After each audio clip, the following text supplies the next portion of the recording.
écoutez Questions et réflexions, un programme audio proposé par La Parole Donnée.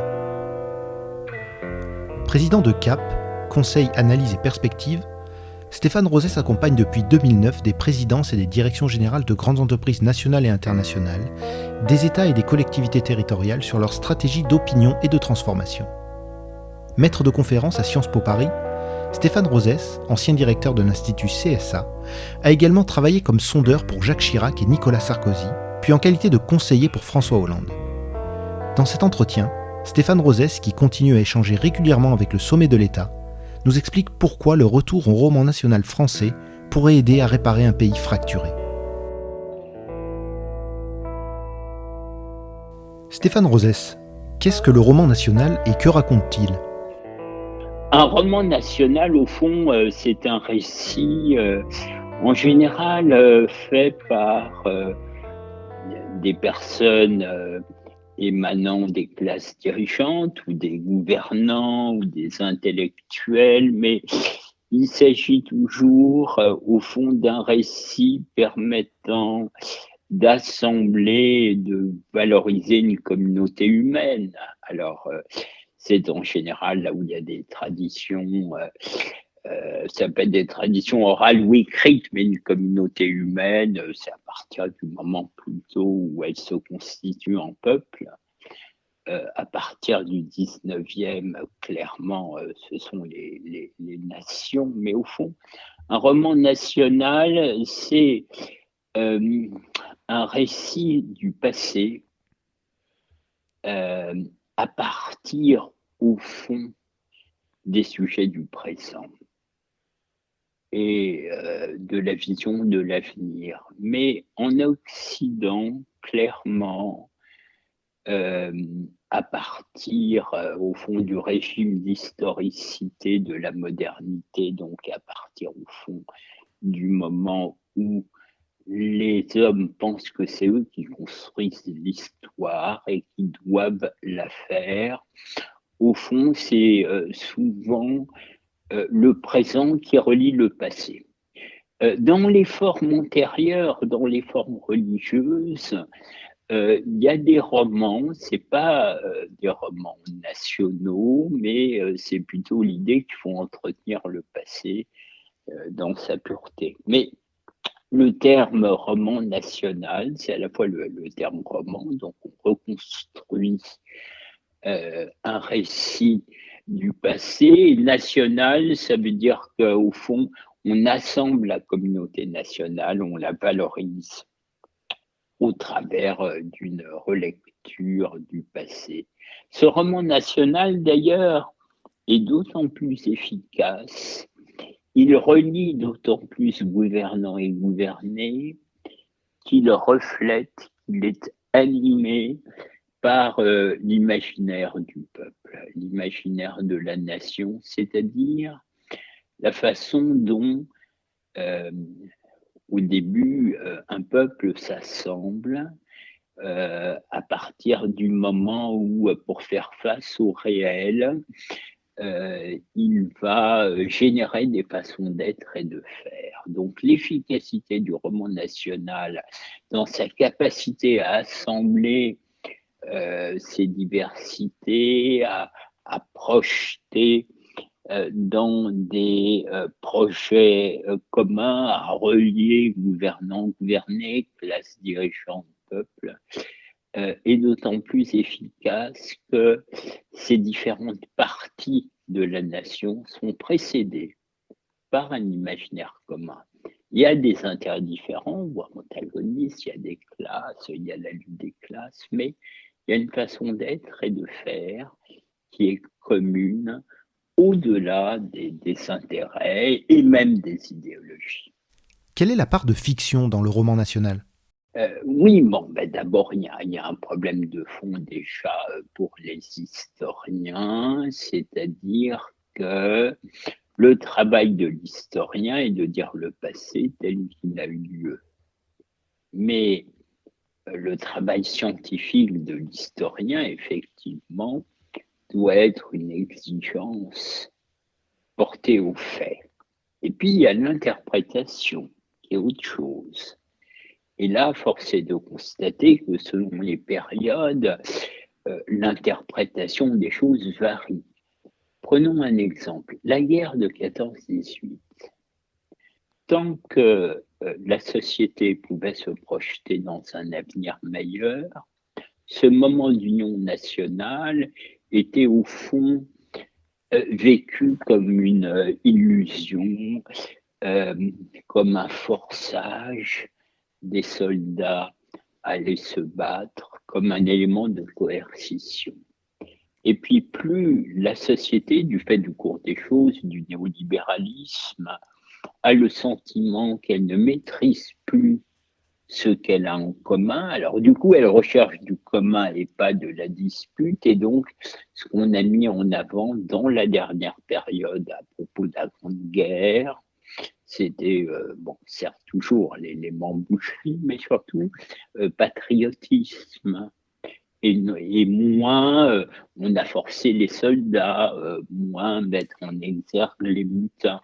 Donc tout ça pour vous dire que même dans l'exercice de l'historien, euh, euh, pourvu qu'il soit exigeant, rigoureux, les faits sont les faits, les archives sont les archives, elles sont souvent d'ailleurs incomplètes, et puis derrière, il y a un travail de causalité, il y a par la force des choses un travail de sélection. Alors là, vous avez raison, le terme roman national dit bien qu'on va aller chercher dans l'histoire ce qui fait sens politiquement pour assembler, la nation, un peuple. Et chaque période va raconter des choses un peu différemment. Par exemple, l'émergence de la bourgeoisie au 19e fait qu'il y a tout un travail évolutif sur le roman national français. La question sempiternelle d'ailleurs est vaine, et par exemple d'essayer comme les autres peuples de trouver une origine, une date à la France. Ce qui justement n'est pas possible, et c'est ce qui fait d'ailleurs notre singularité. Mais c'est très important, pourquoi? Parce que les Allemands, l'imaginaire allemand, lui, pour rassembler les Allemands, il n'y a pas de doute sur le fait que le voisin d'à côté, c'est un Allemand. Donc, Bismarck peut dire une phrase comme celui qui ne sait pas d'où il vient ne peut savoir où il va, car il ne sait pas où il est, en ce sens de passer la rampe de lancement vers l'avenir. Cette phrase de Bismarck, qui fonderait le roman national à l'allemande, dit suffisamment qu'il faut aller aux origines, il faut savoir le point d'où on part. Or, justement, il y a un problème pour les Français, ce qui fait la différence de notre imaginaire et aussi notre génie, c'est que nous, on ne peut pas dater les origines de la France, d'une part, puis d'autre part, dès le départ, il y a des Celtes, des Latins, des Germains. Donc la nation française au 19e va tenter des récits autour de Claude Lys, de Jeanne d'Arc, mais au fond, à chaque fois, on remet sur le métier et il faut plutôt convenir, comme Renan, que la nation, c'est le plébiscite de tous les jours. C'est-à-dire que c'est le projet politique, la dispute politique commune qui relie, au fond, les Français et que la forme que prend en France le roman national est une forme beaucoup moins figée que dans d'autres pays, et notamment en Allemagne. Est-ce un concept obsolète ou toujours d'actualité? Et selon vous, quel est le véritable rôle des historiens aujourd'hui? Alors, je voudrais dire que même si en France, le roman national est moins figé que dans d'autres pays, bon, je parlais de l'Allemagne tout à l'heure, mais pas clairement, les États-Unis, c'est les États-Unis comme terre promise. Bon, ne parlons pas d'Israël, ne parlons pas du retour du nationalisme chinois et le sentiment qu'aujourd'hui, enfin, la Chine retrouve la place qu'elle n'aurait pas dû abandonner à partir de la Renaissance. Bref, tous les peuples, au fond, déstabilisés par un cours néolibéral des choses qui fait que la maîtrise de leur destin semble leur échapper, sont appelés à réfléchir au fond sur comment reprendre une maîtrise sur leur destin et au fond à des questions existentielles, qui on est, d'où on vient. Alors, c'est moins figé en France, d'ailleurs, quand Nicolas Sarkozy avait pensé faire un débat sur l'identité nationale, on avait bien vu que c'était impossible de figer une définition fixiste. Hein. Bon. Mais néanmoins, il est vrai qu'au travers de la littérature, des traités qui ont du succès, en ce moment, il y a un retour à l'histoire. Il y a un retour à vouloir faire un récit national. Prenons par exemple Éric Zemmour. Son succès ne vient pas tant de certains types de propos qu'il peut tenir, soutenus ou fortement décriés, que toujours chez lui, le fait d'argumenter à partir de l'histoire, à partir des idées, et le succès des éditions en termes d'histoire, des magazines d'histoire, effectivement, ne se dément pas. Donc, je voudrais quand même insister sur le fait qu'il y a effectivement un retour quand même de la question du roman national. Alors, le métier des historiens, personnellement, je trouve que dans la dernière période, mais c'est très français. Au fond, il y a des spécialistes d'histoire, alors secteur, par exemple, je sais pas quoi, l'histoire médiévale ou l'histoire de l'Algérie, par exemple, ou la guerre d'indépendance, mais le tropisme dans la dernière période des historiens, c'est pour beaucoup d'entre eux de faire une idéologie, hein, c'est-à-dire d'aller chercher dans le passé matière à faire de l'idéologie pour dire des choses du présent, au risque de l'anachronisme, au risque de penser que, au fond, c'est le travail de mémoire qui entraîne, selon moi, immanquablement en France une concurrence mémorielle qui permettrait de pacifier une société comme la nôtre, alors que je pense exactement l'inverse, c'est-à-dire que c'est le fait de se projeter dans un avenir commun qui assemble les différentes parties de la société, non pas du tout travailler ensemble sur la mémoire ou le passé. Quelle relation la France de 2021, qui est fracturée, archipélisée et marquée par un effondrement du débat public, entretient-elle avec son roman national ? Je pense qu'il y a deux choses. Il y a au fond la question de qu'est-ce qui permet de sortir de l'ornière de notre dépression. Ma conviction après tant d'années à travailler sur les représentations collectives, ce que j'appelle l'imaginaire français, c'est redéfinir un avenir commun, c'est-à-dire faire la démonstration que nos gouvernants sont l'émanation de la nation et que les décisions concernant notre pays procèdent de notre pays. C'est la question de la souveraineté nationale et la question républicaine et démocratique. Ça, c'est le premier élément.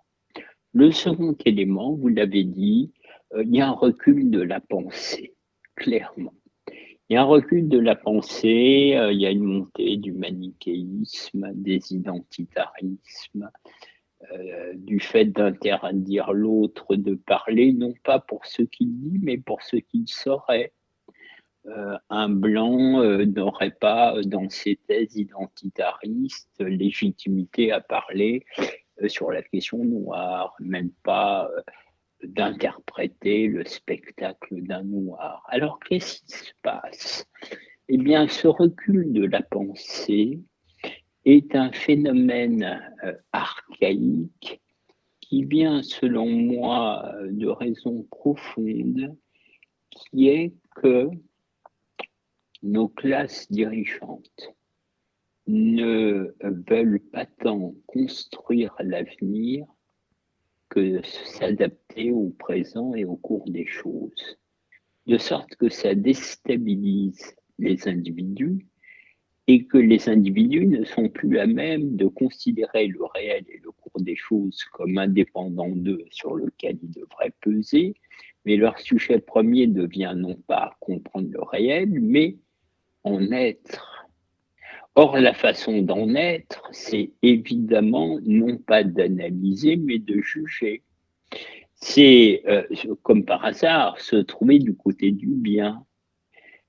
C'est comme par hasard expliquer toutes les raisons et causes dont on aurait été victime, soi et ses aïeux, pour justifier une créance sur une société qui vous échappe.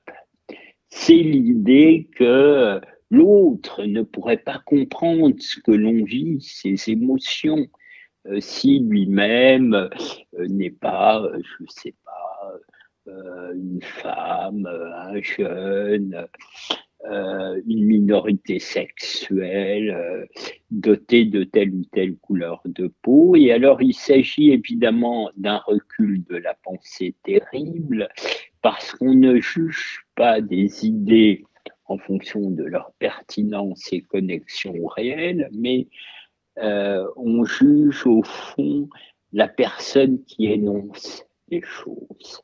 Donc on ne peut pas faire société à partir de ça. On revient aux tribus, on revient même à l'homme de Néandertal, hein, c'est-à-dire que ce qui distingue le sapiens du Néandertal, c'est que le sapiens, dans ses langages et modes d'organisation, utilise la symbolique, de sorte que le langage et la pensée permettent, au travers des termes de la langue, de projeter une différence consubstantielle qui permet de s'assembler en très grande communauté humaine, alors que le Néandertal, il a un langage qui se veut précis, utilitaire et immédiat, mais qui ne permet pas du coup d'assembler la différence, hein, d'où l'importance des débats sur l'écriture inclusive et ce qu'est la symbolique dans le langage. Donc,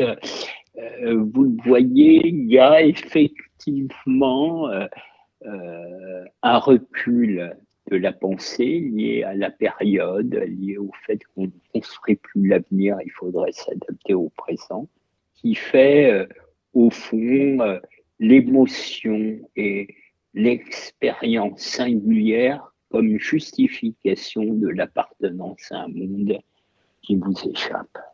À quelle époque récente se situe l'accident qui a fait basculer notre société dans l'ornière ?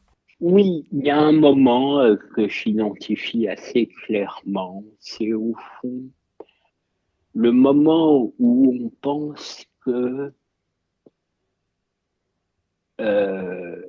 la technique, les forces économiques, le numérique, pourraient s'autonomiser des communautés humaines qui les précèdent pour le progrès avec un grand P ou le bonheur des hommes avec un grand B. Au fond, après la chute du mur de Berlin, prévaut l'idée qu'on rentrerait dans une nouvelle période où, libéré d'un ennemi extérieur ou intérieur, les démocraties libérales pourraient devenir néolibérales, c'est-à-dire, c'est ce qui est très différent. Le néolibéralisme, c'est l'idée que, au fond, des gouvernances pourraient s'autonomiser des us et coutumes des peuples. C'est l'idée que la globalisation économique, financière, numérique pourrait se détacher de la mondialisation mosaïque de peuples divers avec chacun leur imaginaire pour le plus grand bien de tous, grâce, au fond, à une vision ricardienne de la société. Je précise d'ailleurs que cette vision néolibérale est autant partagée à droite qu'à gauche. Nous, souvent, des incompréhensions d'une certaine gauche sur ce qui apparaît avec la montée des nationalismes ou le fait que des gens puissent voter pour des hommes politiques menant des politiques contraires aux intérêts de classe des catégories populaires. C'est-à-dire que derrière tout ce qu'on se dit, il y a au fond une conception de l'histoire et du cours de l'histoire. Ma conception à moi, puisque vous m'interrogez précisément sur le moment de basculement, donc pour moi, c'est fin des années 80, début des années 90, c'est le plein déploiement du néolibéralisme. Et pour moi, le cours de l'histoire ne vient pas tant de forces économiques qui s'entrechoquent, ne vient pas tant je dirais, de confrontation d'idées. Donc, au fond, je ne suis ni idéaliste ni matérialiste, mais dans ma grille d'analyse, le cours de l'histoire dépend des cohérences internes au peuple entre leur représentation culturelle, leurs croyances, leurs institutions, leurs politiques, leurs rapports sociaux et rapports techniques, plus ou moins harmonieuses, qui vont faire d'ailleurs les relations entre les peuples eux-mêmes. Donc, vous voyez, j'ai une conception de l'histoire très singulière, mais qui essaye de tenir ensemble les questions culturelles, religieuses, politiques, économiques, sociales et techniques, justement pour expliquer le paradoxe actuel, qui est que jamais dans l'histoire du monde, il n'y a eu de tels peuples interdépendants économiquement, financièrement, numériquement dans le cours néolibéral, et pourtant, aujourd'hui, qui au contraire se replient humainement. Bref, il se passe l'inverse de ce qu'attendait le libéral Montesquieu. Montesquieu disait le négoce entre les peuples pacifie leurs relations. Il se passe le contraire parce que contrairement à ce que souhaitait et voulait Montesquieu, attentif aux us et coutumes des peuples, le néolibéralisme est tout à fait oublieux de ces questions, de sorte que l'efficacité économique, financière et numérique s'est détachée des conceptions du bon et du juste de chaque pays qui varient selon les pays. Et d'où le repli de tous les peuples, qu'ils soient prospères ou pas. Vous voyez, hein, c'est ça qu'il faut comprendre. Bon. Donc moi, j'ai élaboré tout un système de pensée autour de l'imaginaire des peuples qui tend justement à rendre raison du cours des choses actuelles. Et parmi les réponses, il y a effectivement dans les peuples des tentatives de refaire un roman national. Regardez par exemple la pensée de Xi Jinping en Chine, elle est maintenant enseignée à l'école.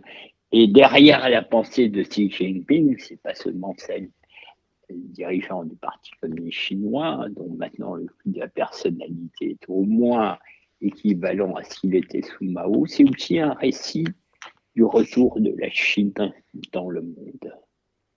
Retour qui a connu une éclipse de quelques siècles, mais dont le roman national chinois, ou plutôt impérial chinois, pense que voilà, c'était une anomalie et qu'on en revient au fond, aux grands fondamentaux de la Chine. Eh bien, chaque pays, chaque gouvernant de pays retravaille à sa façon le roman national. On parle de la Chine, on peut parler de Trump, on peut parler de Poutine.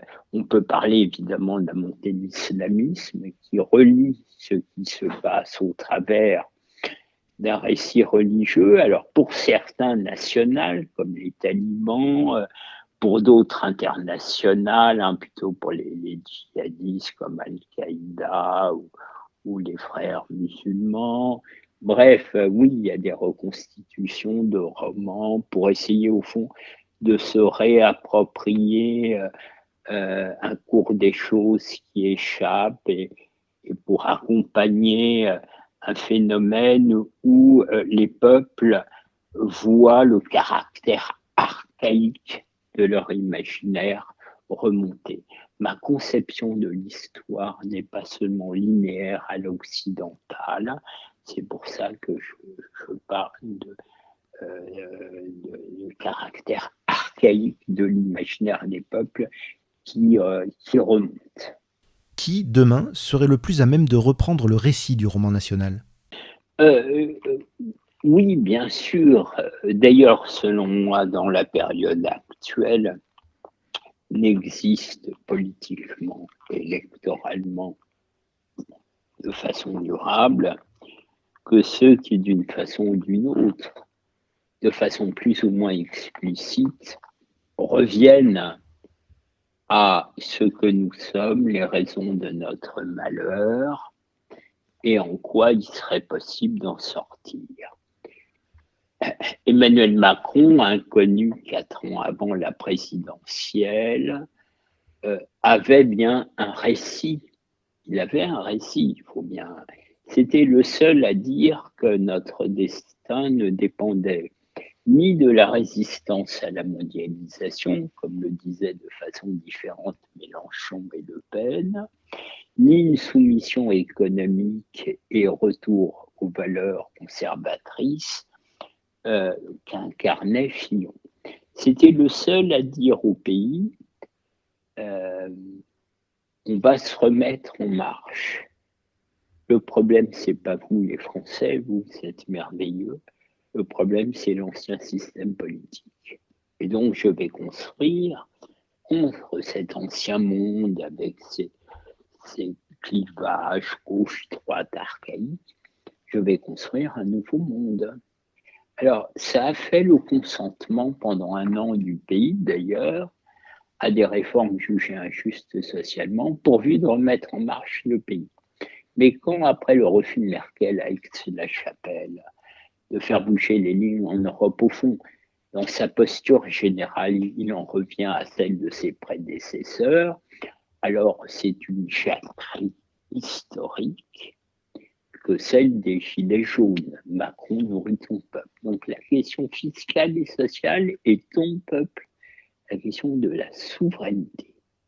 Et donc cette grande jacquerie, soutenue par les 2/3 des Français, va chercher très loin dans notre histoire. Donc le propos a été un propos apporté du fait de l'extérieur et de l'illusion française qu'on fait bouger des Allemands en donnant des gages économiques à Berlin, alors que selon moi, il faut faire de la politique avec Berlin, du fait justement de l'enfermement des Allemands sur une vision économiciste qui fait que si on va sur leur terrain, on perd. On est obligé de faire de la politique. Bon. Alors, maintenant, le président Macron, dans ses dernières interviews de fond, comme assez dit, il essaye de reconfigurer quelque chose. Ça n'est pas simple. Il va profiter essentiellement du grand niveau d'inquiétude du pays, dont les gens préfèrent un malheur connu à une promesse de bonheur, comme disait Lampedusa, dans Le Guépard. Alors, qui parle du malheur français, de ses raisons profondes et de la façon d'en sortir, hormis les discours économiques convenus de droite ou de gauche, au fond, pas grand monde. Il y a Zemmour. On va voir ce que dit Marine Le Pen après une longue éclipse. Elle en avait jusque-là le monopole. Et puis Arnaud Montebourg qui, au fond, réactualise un propos ancien qui était celui de Chevènement, Séguin, mais il le réactualise en constatant, il n'a pas tort, que dorénavant, le diagnostic et les voies de sortie sont sans doute dans le pays dorénavant majoritaires, mais la grande interrogation, c'est le souhaitable est-il possible? Bon, j'observe que le Parti communiste lui-même est en évolution et que son nouveau dirigeant revient aux fondamentaux de la nation française et du communisme en s'éloignant du gauchisme sociétal.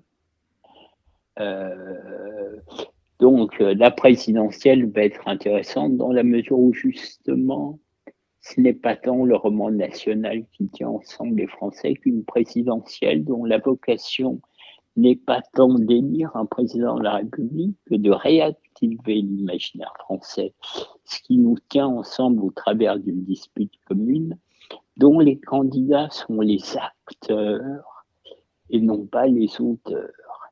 Les déboires des présidents de la République, c'est qu'il faut arriver au sommet de l'État. D'abord, l'État fait l'inverse de ce qu'attend l'imaginaire français, mais en plus, beaucoup de nos présidents, par hubris, pensent qu'une fois élus, ce sont des auteurs de l'histoire, alors qu'ils ne sont toujours que des acteurs.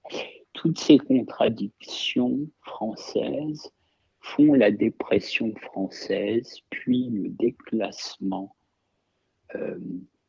industriel, économique, le délitement républicain et les replis au fond de notre peuple.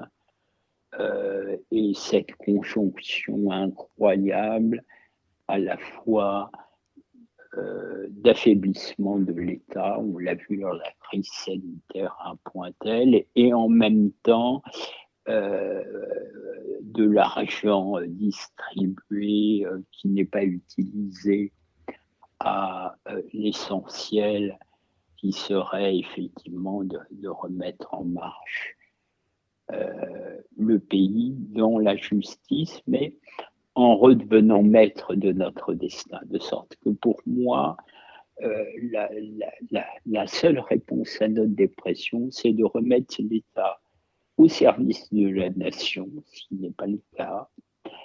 Et je pense qu'il ne peut pas y avoir de renaissance française sans remettre l'Europe sur ses pieds. C'est-à-dire que l'Europe, depuis la nuit des temps, depuis Mare Nostrum, sait faire de la diversité du commun dans un espace géographique restreint. Les politiques européennes sont l'inverse du génie européen.